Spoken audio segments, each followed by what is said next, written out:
Wow. What a year.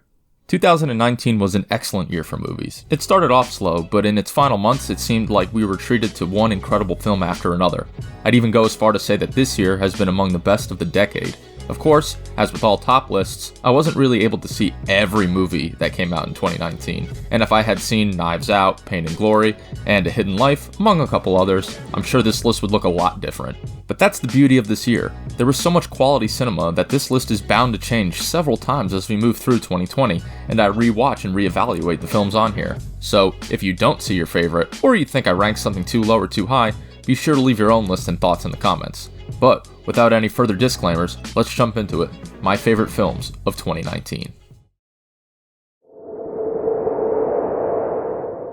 This movie reminded me how much I missed Breaking Bad and the characters that inhabited its seedy, meth-infused world. Watching El Camino was like seeing old friends again. I laughed a lot more than I expected, teared up a little bit towards the end, and cheered throughout as Jesse completed the final piece of his arc.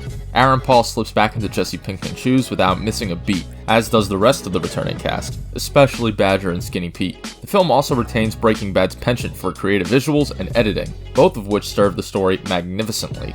There are also lots of little details that I missed the first time around, so this definitely merits further viewings. And sure, I will admit that the villain isn't very threatening, there's a few glaring continuity errors, and the film isn't nearly as impactful without the story that came before it, but these are minute complaints in the face of what really works here. The Farewell excellently walks the very fine line between joy and melancholy, which, at least when I think about it, accurately captures what it's like to lose a loved one, or fear that you might lose them soon. There's this impending sense of dread that something awful is on its way, and there's nothing you can do to stop it, but there's also laughter peppered in those moments via happy anecdotes and memories. They're not enough to completely ease the stress of the situation, but they help. Wong's screenplay beautifully captures what it's like to sit on this emotional teeter-totter, and I spent days reflecting on how this made me feel after I'd finished it. Moreover, this is just so warm and inviting and genuine. If there was ever a movie that I could hug, this would be it.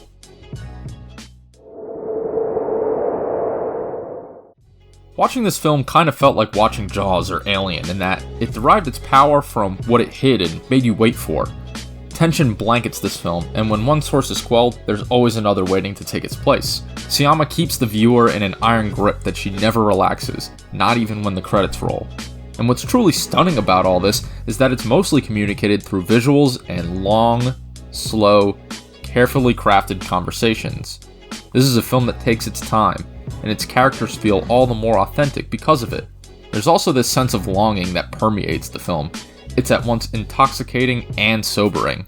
However, as the characters discuss, the emotion also has a quality of preservation to it, because oftentimes, it's the memory of the person you loved that's the source of your longing, and not the person as they are in the present.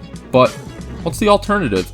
Do you move on? What if you can't? Is it better to simply be alone with those memories? These questions and elements come together to make a film that is as bittersweet as it is heartbreaking in the best possible way. The first time I watched Midsommar, I was disappointed. I loved the opening 12 or so minutes, and they set the bar so high for the rest of the film, but I felt like it just never got there again. I felt bored by the plot, and thought that Astor was presenting us with a bland story and psychedelic visuals that served no purpose other than for pure spectacle, and it all culminated in an ending that, at the time, I felt was a little too derivative of films like The Wicker Man and Blood on Satan's Claw.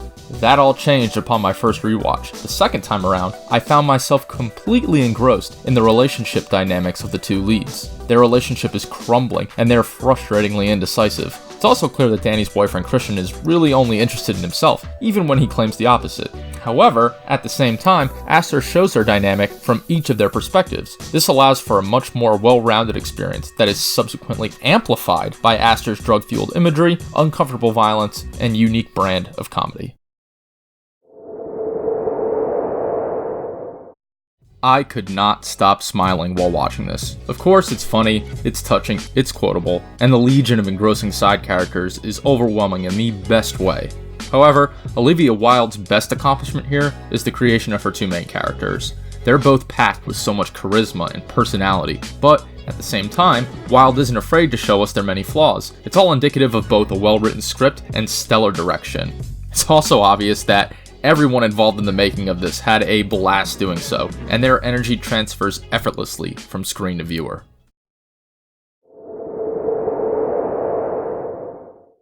I've always had a problem with films that are all about the experience. Thin plots and weak characters hidden under a veil of exceptional visuals and creative camera work are often forgettable in my eyes. So, I was properly nervous going into 1917, fearing that I would be guilty of being more style over substance. Thankfully, I was proven wrong, and not in the way that I thought I would. 1917's story is best told by its production design. Whether it's a photo left behind, a pile of bodies in a river, or a bombed out town, there is always some small detail present that suggests something much larger. Yes, the series of long takes that make up the film are impressive, and yes, Roger Deakins can do no wrong, but it's the little details littered throughout that illustrate the carnage and horror of the Great War. They show us that there is something much bigger happening beyond the story we're following, something our characters have no control over, something that will continue on for another year and claim hundreds of thousands of more lives. It makes us feel small and powerless, because that's what war does. Showing off his love and knowledge of cinema isn't new territory for Quentin Tarantino, but this movie takes it to a whole new level in terms of how self-referential and autobiographical it is. Every detail is so meticulously crafted, it doesn't matter if it's a faux behind-the-scenes vignette, recreating an Italian spy film, or an old Western TV set. The care and love is obvious, and all these details come together to create a world that is simultaneously familiar and unique. However, like with Booksmart, Tarantino's greatest achievement is his main characters, all of whom represent different attitudes towards fame and happiness, or lack thereof, within that kind of a lifestyle. Rick Dalton, for example, is stuck in the past, Sharon Tate is excited for the future, and Cliff Booth is content with the present. Their personalities are unique and engaging, and they all work as foils off one another. Of course, Brad and Leo are excellent, but it's Margot Robbie's Sharon Tate that I feel really steals the show. She's able to communicate so much hope and ambition with such little dialogue, and it's genuinely remarkable, and I encourage anyone who had problems with this film the first time around to circle back and give it a second chance.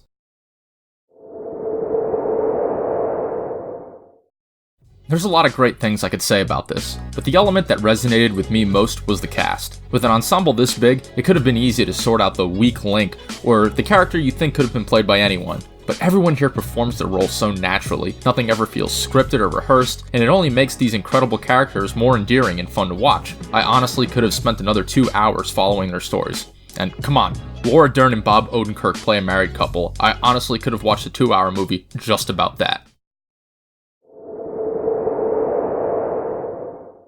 I was very apprehensive going into this. The Shining by Stephen King and Stanley Kubrick's adaptation are two of my favorite pieces of horror fiction for very different reasons. There are key differences between each that both add and detract from my enjoyment of each. And while Dr. Sleep by Stephen King is a decent enough follow-up, there are a lot of glaring issues that prevent it from being anything more than just that. Mike Flanagan does something truly remarkable here and marries everything I love about King's books and Kubrick's movie to create a horror film that is teeming with both tension and character, the latter of which is sorely lacking in Kubrick's film. Dan Torrance's arc is one of triumph and redemption, and it culminates in one of the most emotionally draining scenes I've ever seen in a horror film. Not enough people saw this, and I implore you to seek it out once the director's cut is released later this January. I've been paying close attention to Taika Waititi ever since his 2014 film, What We Do in the Shadows. His personal brand of humor has always really resonated with me, and Jojo Rabbit is no exception. Of course though, this is still a film about Nazi Germany, and Waititi never forgets that. From the story of a young Jewish girl hiding in the walls to an untied shoe, the film never shies away from the realities of its setting. And this is why I love this film so much. The balance between moments of laughter and moments of sorrow is executed extremely well. The juxtaposition of these emotions feels natural and authentic, resulting in a film that is wholly satisfying and infinitely rewatchable.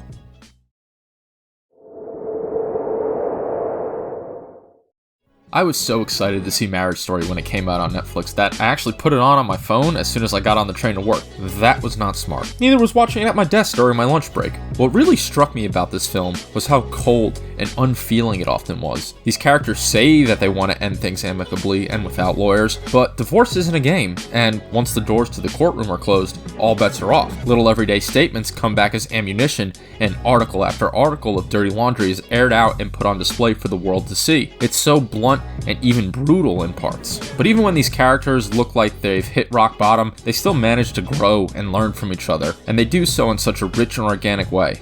Noah Baumbach has created an absolute stunner, and despite the way that the film made me feel, I was ready to turn the whole thing back as soon as the credits rolled.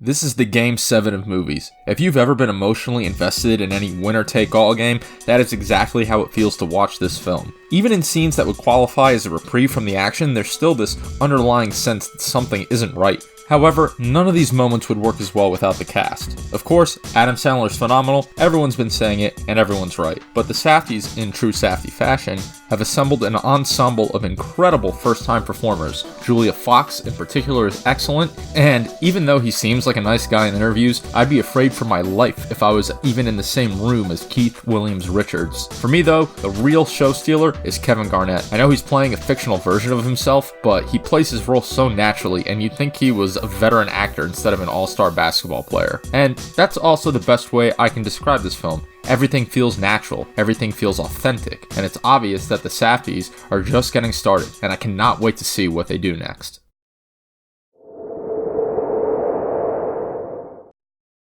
There aren't a lot of films that delve into the depths of cosmic horror. Its core tenets of huge, old, unfeeling, grotesque gods and existential dread are relatively simple in concept, but difficult to properly execute. Films like In the Mouth of Madness, From Beyond, and Event Horizon are all enjoyable in their own right. However, they never genuinely strike the balance between the core tenets of their genre, nor, more importantly, do they do anything new with it. Robert Eggers' sophomore effort illustrates not only a clear understanding of the underutilized subgenre, but a strong desire to take it to new places. His characters are isolated and suffer in classic fashion. However, the source of their dread isn't some great god beneath the sea, it's their environment and, more importantly, each other. Cosmic horror is, by its very definition, rooted in our fear of the unknown. That could be space, it could be underwater, it could even be the woods in our own backyards. But there's also so much we don't know about each other and ourselves, and Eggers sprints away with that idea. And I know that all sounds pretty pretentious, but this film is also packed with fart and poop jokes. Regardless, this is a film I loved even more the second time around, and if you loved Robert Eggers' other film, The Witch, then I definitely recommend that you give The Lighthouse a chance.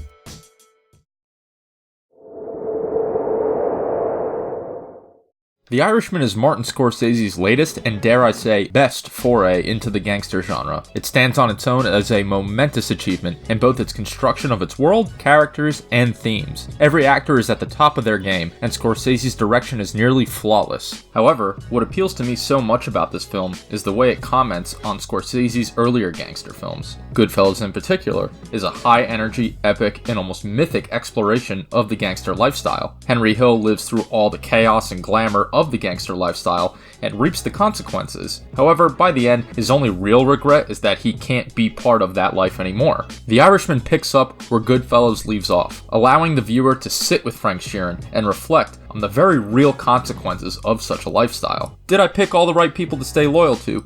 Can I right my wrongs before I die? Is there redemption for me? Do I really want to know the answers to these questions?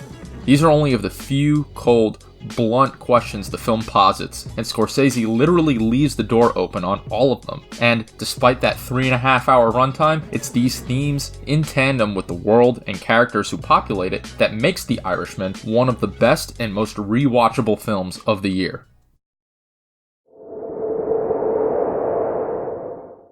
Recommending films to others is an art form in and of itself. We all have different tastes, biases, and opinions. So, properly recommending something to someone takes a lot of effort. You have to get to know the person a little, ask questions, and try to understand what it is about movies that resonates with them. If you don't do that, you're just going to recommend based on your own tastes. And when you're passionate enough about film to make a whole video online about it, that job only gets harder. But, and this is a big but, every once in a while, there are movies that transcend the barriers of bias and taste. In 2019, that film was Parasite. The film is a masterclass in balance. It is at once comedic, melancholic, suspenseful, and even scary at points. No one genre element overpowers or takes away from another, and the same can be said for the film's themes, which are plentiful but not overwhelming or annoyingly obvious. It is that rare film that I feel comfortable recommending to any and everyone, and that, in my opinion, is the best indicator of a truly great film.